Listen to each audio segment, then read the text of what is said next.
In this episode, we'll explore why Prophet Muhammad has been described as the most loved person in the world. Stay tuned. You'll hear surprising quotes and perspectives you've likely never come across before about any other person in history.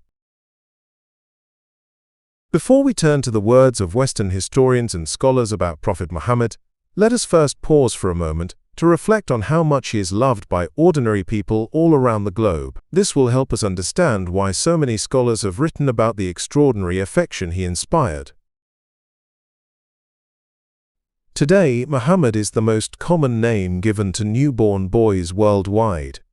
Even in London and across England, his name tops the lists. This reflects the deep love and admiration his followers hold for him. Nearly 2 billion people revere him as God's messenger. Islam is already the world's second largest faith. It is the fastest growing religion in the world and is projected to become the largest by 2050.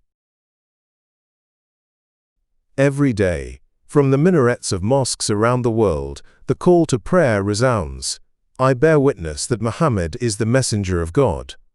This occurs twice in each of the 5 daily prayers. As a result, this proclamation is made tens of thousands of times at any given moment across the globe. Every adult Muslim repeats his name with peace and blessings dozens of times each day in their prayers. Furthermore, Muslims send a greeting of peace whenever they mention his name or hear it mentioned by others. As a result, it can safely be said that his name is repeated with peace and blessings millions of times around the globe at any given moment. No other figure in history inspires such widespread reverence and protective love. Around the world, even a slight insult to his name prompts millions to rise in his defense, a phenomenon that is unparalleled for any other religious figure, many of whom are subjects of frequent caricature and ridicule in the secular West. This is a love that goes beyond respect. It is genuine affection and loyalty. And so, when we hear what Western historians and scholars have written about him, it is not surprising to find the same theme repeated, that Prophet Muhammad was a man who inspired deep love in all who knew him. Let us now listen to their words. The Prophet's name even today exerts a magic charm over millions of souls, spread all over the world. K.S. Ramakrishna Rao, Indian philosopher and psychologist, and served as chairman of GITAM School of Gandhian Studies. His followers were bound to him by the ties of love, not fear. Marmaduke Pickthall, English novelist, diplomat and journal editor.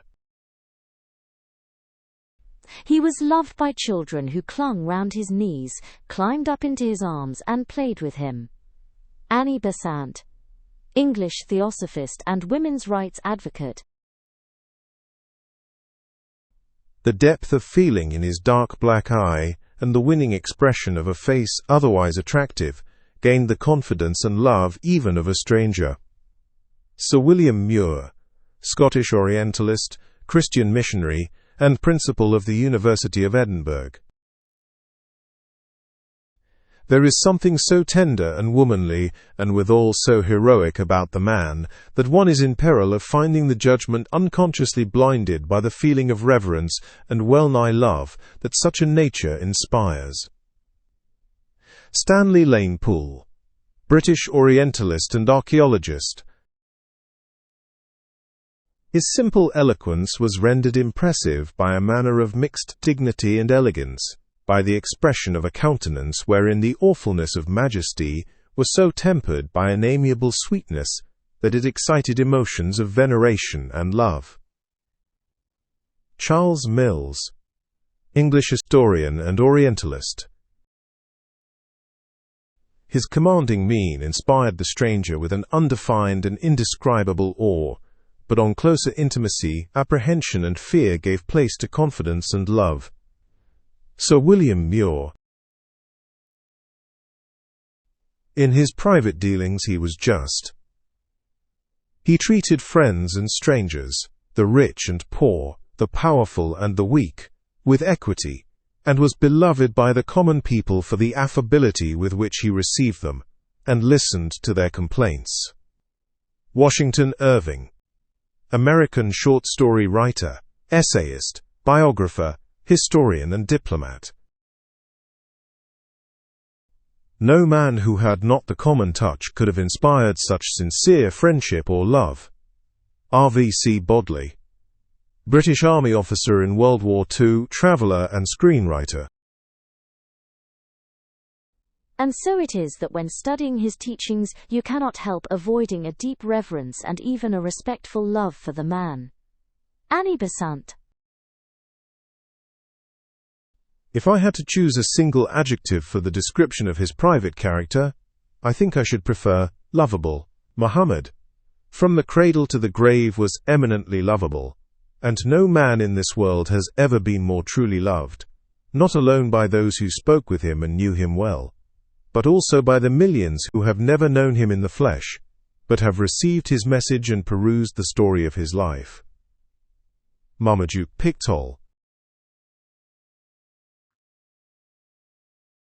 Those who saw him were suddenly filled with reverence. Those who came near him loved him. They who described him would say, "I have never seen his like either before or after."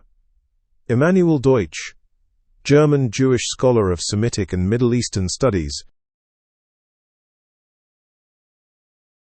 Thank you for watching.